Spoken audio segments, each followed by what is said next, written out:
สวัสดีครับวันนี้อยู่กับผมช่างแบงค์ DIY นะครับวันนี้ก็อยู่กับช่วงซ่อมบำรุงนะครับผมช่วงนี้นะครับถ้าอะไรประหยัดได้ก็ประหยัดเถอะครับผมแล้วก็สามารถทำได้ด้วยตัวเองง่ายๆนะครับแค่เพียงนะเพื่อนๆกดปุ่มติดตามนะครับ Channel แบงค์ DIY นะครับผมก็พร้อมจะเสิร์ฟนะครับปัญหาต่างๆนะที่มีอยู่ภายในบ้านนะครับที่แก้ไขเสร็จเรียบร้อยนะครับมาฝากเพื่อนๆทุกท่านเลยนะครับโอเคครับวันนี้ก็เจอปัญหาอีกแล้วนะครับก็อยู่กับเจ้านี่ฮะปลั๊กไฟนะครับซึ่งเป็นปลั๊กไฟรุ่นโบราณนะครับนี่รุ่นเก่าแล้วแหละเพราะบ้านผมเป็นบ้านเก่านะครับตั้งแต่ผมยังเด็กน้อยอยู่นะครับมันหลุดนะครับแล้วก็อยากจะเปลี่ยนนะครับเป็นปลั๊กมาตรฐานรุ่นใหม่เลยนะครับสีขาวเป็นเต้ารับนะแล้วก็สามารถเสียบพวกปลั๊กที่มีกาวได้นะครับแต่ว่าสายไฟในบ้านนี้ไม่ได้เดินกาวไว้นะครับแต่แค่รองรับพวกปลั๊กเหล่านั้นนะไม่ต้องใส่หัวแปลงนะครับผมซึ่งเต้าอย่างนี้นะครับสามารถนำไปต่อยอดนะครับเผื่อท่านใดอยากจะเพิ่มอยากจะย้ายนะครับถ้าดูคลิปนี้จบสามารถทำได้ด้วยตัวเองง่ายๆเลยครับผมโอเคครับโอเคนะครับเราก็มาดูอุปกรณ์ที่จะใช้ในคลิปวิดีโอนี้นะครับเต้ารับนะครับผมจะใช้เป็นลักษณะนี้นะครับเป็นมาตรฐานเลยนะครับถ้าไปซื้อตามร้านไฟฟ้าเขาก็จะให้มาเป็นชุดนะจะมีฝาปิดด้านบนนะครับมันจะแกะได้นะครับตัวนี้ครับแล้วก็กล่องนะครับปุ๊กนะครับสำหรับยึดกับฝาผนังนะครับแล้วก็ตัวเต้าตัวเมียนะครับตัวนี้ติดตั้งง่ายครับผมโอเคอุปกรณ์นะครับที่ใช้ในการติดตั้งก็มีสว่านตัวเดียวครับตัวนี้3ระบบนะครับกระแทกนะเจาะปูนได้นะครับขันน็อตเจาะสว่านได้จบเลยตัวนี้มอเตอร์บัตเลตนะครับไขควงมีคัตเตอร์นะครับเผื่อตัดแต่งสายไฟนะครับแล้วก็อุปกรณ์วัดไฟนะครับหรือไขควงเช็คไฟก็ได้แต่ว่าถ้าเป็นมือใหม่ผมแนะนำตัวนี้นะมันไม่ต้องปอกสายไฟครับก็คือเดี๋ยวคอยดูนะนี่นะครับมีไฟไม้กดครับเห็นไหมฮะเห็นไหมครับเนี่ยฮะนะครับถ้าไม่กดมันก็ไม่ติดนะครับก็คือว่าเช็คว่าสายนี้มีไฟไหมนะครับก็สะดวกดีนะถ้าเป็นไขควงเช็คไฟจะต้องจิ้มลงไปให้โดนทองแดงนะครับหรือปอกสายให้โดนทองแดงนะครับแล้วถึงจะวัดได้นะครับก็ตัวนี้สะดวกนะครับถ้าเพื่อนๆท่านใดนะครับสนใจก็อินบ็อกซ์มาหาผมได้เลยนะครับเดี๋ยวผมทิ้งไลน์ไว้ใต้คลิปวิดีโอนี้ตัวไม่กี่บาทนะครับแบ่งๆกันใช้นะครับผมซื้อติดบ้านไว้ดีเลยนะฮะตัวนี้ฮะโอเคนะครับเอาละเดี๋ยวเรามาติดตั้งไปพร้อมๆกันเลยครับผมโอเคครับโอเคนะครับก่อนที่จะทำอะไรกับไฟฟ้าภายในบ้านของท่านนะครับสับคัทเอาท์ลงนะครับสับลงเลยนะครับตอนนี้ก็มืดไปหมดแล้วนะครับในบ้านแต่ว่าหลอดไฟนี้ใช้หลอด LED นะครับซึ่งเป็นแบตเตอรี่นะครับเพื่อส่องสว่างแค่จุดนี้นะฮะในส่วนอื่นไม่มีไฟฟ้าแล้วนะครับการเช็คดูก็เนี่ยครับไอตัวเมื่อกี้ตัวนี้นะครับเมื่อสับคัทเอาท์ลงนะครับอันนี้เป็นกรณีพิเศษเลยครับซึ่งเซอร์ไพรส์มากๆนะผมสับเบรกเกอร์ลงแล้วนะครับแต่ดูนะครับนี่นะสับเบรกเกอร์นะครับแต่ยังมีไฟฟ้าอยู่ไฟฟ้ามันมาได้ยังไงก็ผมสับเบรกเกอร์ลงแล้วอย่าลืมนะครับคอมพิวเตอร์ของท่านนะครับที่มี UPS นะครับมันอาจจะไหลมานะครับจากทางนั้นก็ได้นะครับก็ผมต้องกลับไปถอดปลั๊กหรือปิดเจ้าเครื่อง UPS ก่อนนะครับไม่งั้นดูนะฮะนี่สับเบรกเกอร์ลงหมดแล้วนะครับโอเคเดี๋ยวขอตัวไปเคลียร์ปัญหาเรื่องไฟก่อนครับเรื่องไฟฟ้านี่สำคัญนะครับบางทีอาจจะต้องรอให้มันคลายประจุบางตัวออกก่อนครับอย่างเช่นเครื่องใช้ไฟฟ้าบางอย่างอาจจะมีคาปาซิเตอร์นะครับซึ่งเก็บประจุตัวใหญ่แคปอะไรพวกนี้ฮะมันอาจจะยังมีไฟฟ้าหลงเหลืออยู่นะครับตอนนี้ก็สับเบรกเกอร์ลงแล้วนะแต่ไฟยังไม่หายนะครับโอเคนะครับตอนนี้ผมก็ไปสับคัทเอาท์นะครับฝั่งออฟฟิศนะที่อยู่ข้างบ้านนะครับที่มันต่อกับพวก UPS ไว้นะครับเพราะว่าผมต่อไฟจากบ้านนี้นะครับเป็นเมนหลักนะครับแล้วก็ไปขั้นด้วยเบรกเกอร์นะครับแล้วก็ถึงเข้าห้องคอมพิวเตอร์นะครับพอไปเอาเบรกเกอร์ห้องคอมพิวเตอร์ลงนะครับนี่หายหมดแล้วนะเนี่ยเสียงเนี่ยครับกดนะไม่มีแล้วนะครับก็สามารถทำการจัดการไฟฟ้าได้เลยครับนี่ก็เป็นอีกทริปหนึ่งนะครับที่ผมอยากให้ระวังนะครับแล้วก็ใช้เครื่องมือการวัดให้ถูกต้องนะครับซึ่งเห็นไหมสับเบรกเกอร์ลงแต่ไฟฟ้ามันยังมีอยู่มันดูดเราได้เลยนะเพราะว่า UPS คอมพิวเตอร์เนี่ยสามารถทำให้เครื่องคอมพิวเตอร์ติดได้ตั้ง5 นาที10 นาทีนั่นก็ไฟเต็มๆเหมือนกันแหละครับผมโอเคเดี๋ยวเรามาเริ่มกันเลยนะครับอันแรกนะครับก็มาสำรวจดูนะครับว่าเจ้าปลั๊กนี้มีอะไรบ้างนะครับเป็นปลั๊กรุ่นโบราณแล้วเหรอครับเนี่ยใช้ไขควงที่แนะนำนะครับจะเป็นไขควงเช็คไฟหรือไขควงอะไรก็ได้แต่ขอให้ด้ามเป็นพลาสติกความปลอดภัยก็ต้องมาก่อนอีกแล้วนะครับแล้วก็ในส่วนของเหล็กก็ไม่ต้องไปโดนมันนะครับเอาแบบปลอดภัยสุดๆไปเลยนะครับแล้วก็ควรสวมรองเท้านะครับที่เป็นยางนะครับเนี่ยผมก็จะใส่รองเท้าเข้ามาทำไฟทุกครั้งนะครับตัวนี้เผื่อสำหรับอยากจะขยายปลั๊กไฟนะครับอาจจะย้ายหรืออาจจะเพิ่มอะไรอันนี้เดี๋ยวจะอธิบายให้ฟังนะครับเพราะว่าไม่ได้มีอะไรยุ่งยากเลยครับสำหรับเต้ารับตัวเมียตัวนี้นะครับโอเคนะครับเห็นแล้วนะเดี๋ยวเรามาดูฝั่งนี้กันครับนี่นะครับเต้ารับแบบโบราณนะครับก็จะมีเป็นลักษณะนี้นะครับอยู่ด้านหลังนะครับทำไมถึงเห็นมี3 สายนะครับก็อาจจะมาดึงไฟนะครับเพื่อไปต่อกับสวิตช์ไฟนะครับไฟเพดานตัวนี้นะครับซึ่งไม่มีปัญหาครับเวลาเราต่อเราก็ต่อเข้าที่เดิมนะครับนี่นะครับจะเป็นสีเทากับสีดำนะครับคราวนี้เรามาดูมาตรฐานสีของสายไฟนะครับ AC ในบ้านเราดีกว่านะครับก็มาตรฐานสายไฟนะครับระบบ1 เฟสนะครับผมก็คือมอก11-2531นะครับอันนี้เป็นมาตรฐานเก่านะน่าจะเก่าแหละเพราะว่ารุ่นใหม่ๆน่าจะเป็นสีน้ำตาลสีน้ำเงินแล้วครับสีน้ำตาลสีฟ้าสีน้ำเงินนั่นแหละครับโอเคนะครับก็คือว่าเส้นที่มีไฟคือเส้นสีดำนี่นะฮะเส้นที่เป็นนิวตันนะครับก็คือเส้นเปล่านะครับก็จะเป็นสีเทาสายกาวจะเป็นสีเขียวนะครับส่วนถ้าบ้านท่านใดนะครับเป็นเส้นสีน้ำตาลสีฟ้าสีน้ำเงินก็ไม่ต้องตกใจนะครับเพราะว่ามันเป็นมาตรฐานใหม่นะครับก็เป็นอันนั้นจะเป็นมอก11-2549นะครับผมอ้างอิงจากเว็บไซต์เชียงใหม่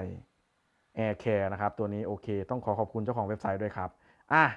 คราวนี้เรารู้แล้วว่าเส้น L นะครับก็คือสีดำเส้นนิวตันนะครับก็คือสีเทานะครับผมสำหรับท่านที่ยังไม่รู้นะก็สามารถเซิร์ชดูใน Google ได้เลยนะครับโอเคนะครับเดี๋ยวผมจะคลายสายไฟออกมาเลยครับ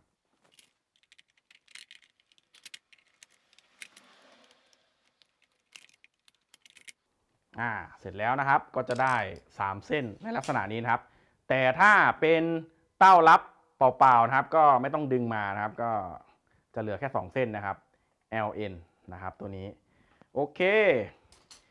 คราวนี้นะครับเราได้ในลักษณะนี้นะครับเราก็นำกล่องนะครับตัวใหม่นะมาวัดนะครับว่ามันจะอยู่ตำแหน่งนี้ได้หรือเปล่านะครับคราวนี้นะครับเรามาดูลักษณะของกล่องนะครับที่เราจะติดเข้าไปใหม่นะครับก็ขนาดก็จะประมาณนี้เลยนะครับเราก็ดูจัดตำแหน่งว่ามันจะวางลงไปได้ไหมถ้ามันจะติดพวกขอบพวกนี้หรือเปล่าก็ใช้ได้นะครับแล้วก็จะมีที่ให้สายไฟนะครับวิ่งเข้ามานะครับโดยไม่ติดขอบหรือติดผนังด้านนี้นะครับมันจะเป็นพลาสติกนี่นะฮะนี่นะครับตรงนิ้วผมนะตรงนี้ก็ได้ครับเนี่ยตรงเนี้ย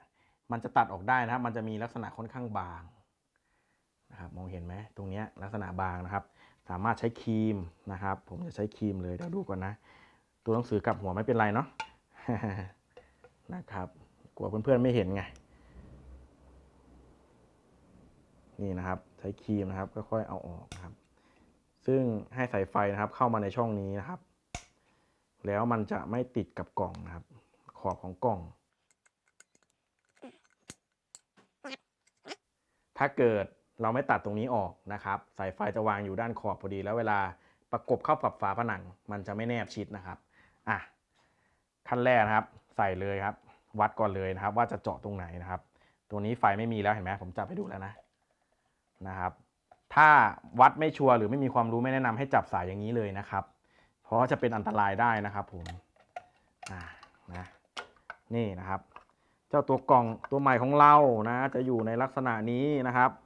นี่คราวนี้เห็นปัญหานิดหน่อยนะครับก็คือสายไฟนะครับกับตัวที่เราบากไว้มันเยื้องกันนิดนึงนะครับก็จะมาแต่งตรงนี้อีกนิดหน่อยครับผม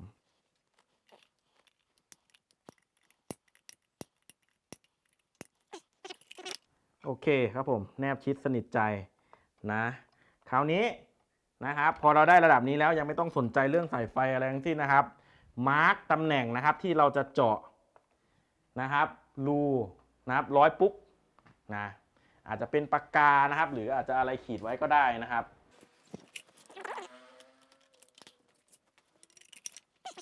ผมจะใช้เป็นไขควงตัวนี้ขีดไว้นะครับก็คือว่าเจาะตรงไหนก็ได้2 จุดนี้นะได้แล้วครับนี่2 จุดนี้นะครับจะต้องเจาะกระแทกลงไปในส่วนนี้นะครับก็นำตัวปุ๊กนะครับมาวัดดูนะประมาณครึ่งดอกกว่านะคราวนี้สว่านตัวนี้กระแทกได้นะครับใช้แบตเตอรี่ด้วยไม่ต้องต่อสายไฟนะครับสะดวกนะเวลาทำไฟเนี่ยมันต้องตัดไฟถูกไหมครับพอตัดไฟแล้วสว่านที่ต้องใช้สายไฟจบเลยนะครับ นอวิ่งปิดเปิดเบรกเกอร์สนุกเลยครับโอเคผมจ่อเลยครับลืมปรับเกียร์ครับมันมีเกียร์ 1เกียร์ 2เมื่อกี้ปรับเกียร์ 2ไว้นะครับก็ว้าวมอเตอร์บัตเลตครับจวดมากเลยฮะ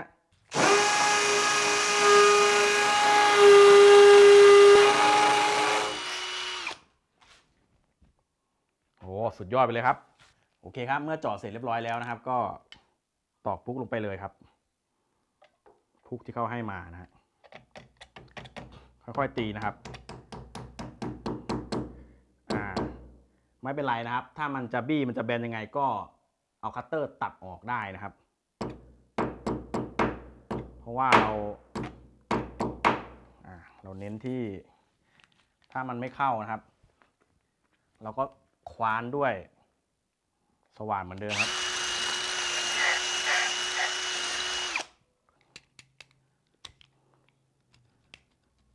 นี่ฮะแต่งประมาณนี้นะครับ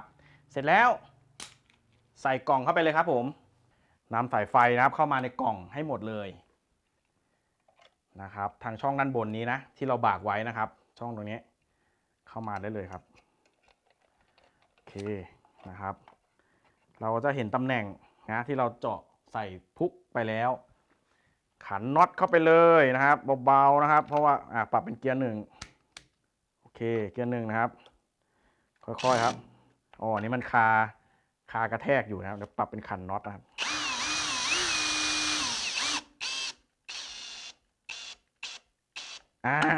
โห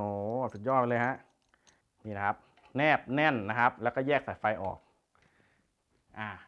ในลักษณะนี้นะครับคราวนี้ต่อไปนะครับอย่าเพิ่งใจร้อนจะเห็นว่าเมื่อกี้มันมีฝามาให้ด้วยนะครับก็ให้แกะฝาออกก่อนนะครับฝาด้านนอกออกก่อนนี่นะครับเจ้ากล่องมาตรฐานมันจะเป็นอย่างนี้แล้วมันจะมีเขียนว่า up อยู่ด้านบนนะก็คือเอาด้านนี้ขึ้นนะครับแล้วก็ฝานี้นะตัวหนังสือนะถ้าติดถูกมันจะตัวหนังสือตรงนี้มันจะตามแนวนะครับแต่ถ้ากลับหัวมันก็ได้นะแต่ว่ามันนะเขาจะถามว่าช่างที่ไหนมาติดให้นะครับ โอเคแต่ถ้าติดเองก็ไม่เป็นไรนะครับเอาละคราวนี้นะครับเราจะได้ฝาตัวในนะครับฝาตัวที่จะมายึดติดกับเต้ารับตัวนี้นะครับเจ้าตัวนี้เหรอเวลาใส่นะครับก็จะมีสัญลักษณ์นะครับ LN นะครับให้มันตั้งขึ้นด้านบนให้หมดเลยนะใส่จากด้านในอย่างนี้นะครับดูนะนี่ครับกดลงไปครับง่ายๆเบาๆมือแค่นี้เองฮะเนี่ยแค่นี้นะครับล็อกแล้วนะใส่จากด้านในนะครับแล้วก็ให้ตัวหนังสือมันขึ้นไปคราวนี้เรามาดูด้านหลังนะครับว่ามีอะไรบ้างนะครับด้านหลังนะครับก็จะมีช่องให้ใส่ L ลายนะครับนิวตันนะครับจะใส่สลับก็ได้นะครับคือเวลาเราเสียบปลั๊กเราก็สลับไปสลับมาเราก็ไม่รู้หรอกว่าปลั๊กพัดลมเรามันอยู่ฝั่งไหนนะครับแต่ขอให้เป็นมาตรฐานเขาเถอะเนาะเพราะว่าเราก็รู้แล้วว่าสายไฟเรานะเส้นไหนเป็นเส้นไหนนะครับผมก็เลยมาเอาไอ้ที่มันใส่ง่ายก่อนครับก็คือลายมีเส้นเดียวนะครับเส้นเดียวก็คือเส้นสีดำนี้นะครับดึงออกมานะพยายามใส่ให้ได้นะครับตัวนิวตันมี2เส้นนะครับก็ผมใส่นิวตันก่อนดีกว่าเพราะนิวตันมี2เส้นนะครับมันจะค่อนข้างยากนะครับคลายน็อตออกนะครับเห็นไหมฮะมันจะมีเหมือนแท่งเหล็ก นี่ฮะถ้าเข้าระคายน็อตออกปุ๊บมันจะเป็นแท่งเหล็กนี้แล้วเวลาใส่นะครับให้กดแท่งเหล็กขึ้นไปด้านบนนะแล้วเวลาเราขันเข้าเนี่ยนะครับมันจะดึงแท่งเหล็กลงมาบีบกับสายไฟนะครับไม่งงนะเพราะว่าบางทีท่านก็อาจจะสับสนนะครับเวลาคลายออกนะครับเห็นไหมแท่งเหล็กมันจะอ้าออกมันจะถูกดันขึ้นไปข้างบนด้วยตัวเกลียวนะครับแต่เวลาหมุนเข้าแท่งเหล็กตัวนี้มันจะบีบเข้ามากับสายไฟนะครับใส่ให้ถูกนะครับไม่งั้นหลุดนะเวลาประกอบเดี๋ยวผมขอตัวใส่ก่อนเลยนะครับ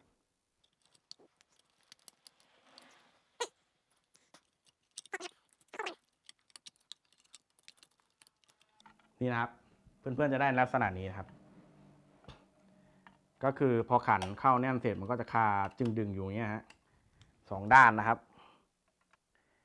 ลายนิวตันนะครับ2 เส้นนะครับจิ้มลงไปเลยนะครับเพราะว่ามันแยกกันอย่างชัดเจนนะต่อในลักษณะนี้ต่อง่ายนะครับเขาให้ช่องมาเผื่อ1 ช่องนะถ้าดูจากรูที่ผมใส่นะครับนี่เห็นไหมก็คือเผื่อเขาเรียกไงเผื่อจ้ำเนี่ยจ้ำเหมือนสายเนี่ยออกไปอีกเส้นหนึ่งนะครับโอเคคราวนี้ขันแน่นเสร็จแล้วก็ประกอบกลับเข้าไปนะครับโดยการกดลงไปนะครับค่อยๆนะครับค่อยๆนะครับก็คือให้สายเนี่ยมันงอได้เลยนะนี่นะพอเราข่มขืนไฟเสร็จนะครับเราก็ค่อยๆกดนะกดลงไปนะครับเนี่ยมันจะลงล็อกพอดีเป๊ะๆเลยนะครับแล้วก็น็อตนะครับจะอยู่ในถุงเดียวกับพุกที่ให้มานะครับอีก2 ตัวรวดเร็วทันใจนะครับ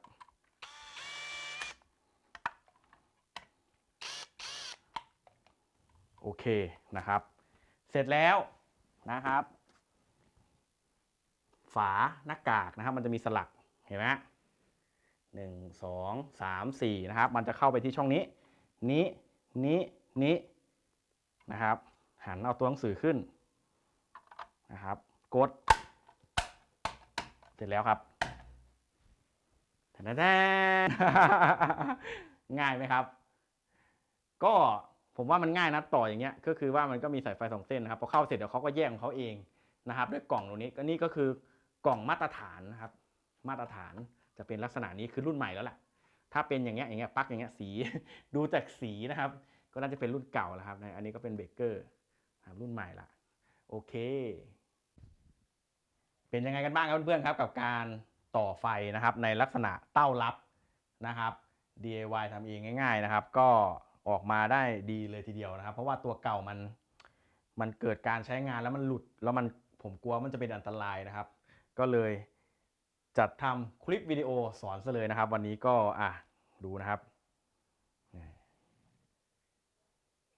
ใช้ได้นะครับเรียบร้อยครับผมก็ยังไงนะครับต้องขอบคุณนะครับเพื่อนๆที่รับชมคลิปนี้จนจบนะครับคลิป DIY เกี่ยวกับงานซ่อมบำรุงภายในบ้านยังมีอีกนะครับมีอีกเยอะเลยนะครับตรงไหนที่เอางี้ดีกว่าถ้าในอนาคตผมเจอตรงไหนเสียผมถ่ายคลิปลงหมดเลยนะฮะภายในบ้านนะอะไรก็ช่างที่มันเสียนะครับเป็นการซ่อมบำรุงนะเพื่อประหยัดค่าใช้จ่ายได้นะครับผมจะเอาลงเยอะๆเลยนะครับในคลิปต่อๆไปนะครับโอเคครับถ้าเพื่อนๆท่านใดนะครับถูกใจคลิปนี้นะครับรบกวนกดไลค์กดแชร์ให้ผมช่างแบงค์ DIY ด้วยนะครับคลิปหน้านะครับยังมีสาระดีๆอื่นๆนะครับหรืองานซ่อมบำรุงประเภทนี้มานำเสนอเพื่อนๆอีกนะครับรบกวนเพื่อนที่เข้ามาใหม่นะครับกดปุ่มติดตามนะใต้คลิปวิดีโอนี้นะครับแล้วรอรับชมได้เลยนะครับสวัสดีครับ